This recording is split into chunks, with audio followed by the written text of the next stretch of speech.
దేశాల భవిష్యత్తుకు ప్రపంచ టెలికమ్యూనికేషన్ కీలకమన్నారు ఏపీ సీఎం చంద్రబాబు. రాష్ట్రంలో కొత్త పెన్షన్లపై కీలక ప్రకటన చేశారు మంత్రి అచ్చెన్నాయుడు.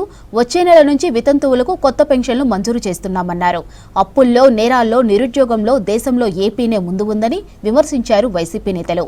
ఆర్టీసీని ప్రైవేటుకు అప్పగించే ఆలోచనపై ప్రభుత్వ తీరును ఖండించారు. చంద్రబాబు అధికారంలో ఉంటే ప్రజల ఆస్తులకు ప్రమాదమేనని చెప్పారు.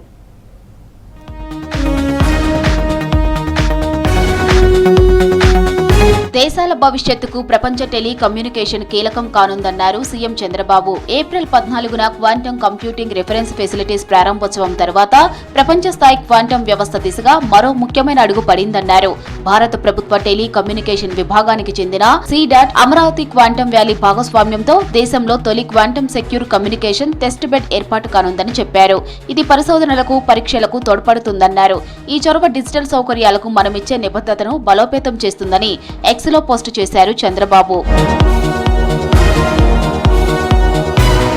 వచ్చే నెల నుంచి రాష్ట్రంలో కొత్త పెన్షన్లు మంజూరు చేయనున్నట్టు ప్రకటించారు మంత్రి అచ్చెన్నాయుడు. కూటమి ప్రభుత్వం ఏర్పడి 2 ఏళ్లు పూర్తవుతున్న సందర్భంగా జూన్ 12 నుంచి వితంతువులకు కొత్త పింఛన్లు మంజూరు చేస్తున్నామన్నారు. త్వరలోనే ఆన్లైన్లో అప్లికేషన్లు ప్రారంభిస్తామని చెప్పారు.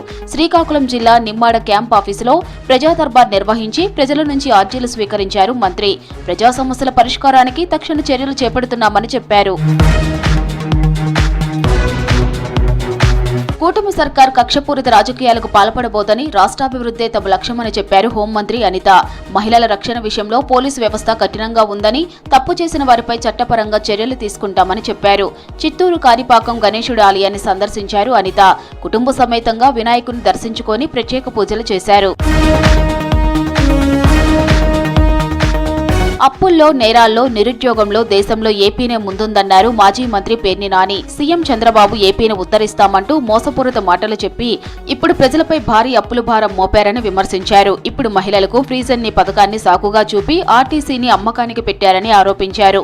చంద్రబాబు ఎప్పుడు అధికారంలో ఉన్నా ప్రజల ఆస్తులకు ప్రమాదం పొంచి ఉంటుందని తెలిపారు పేర్ని నాని.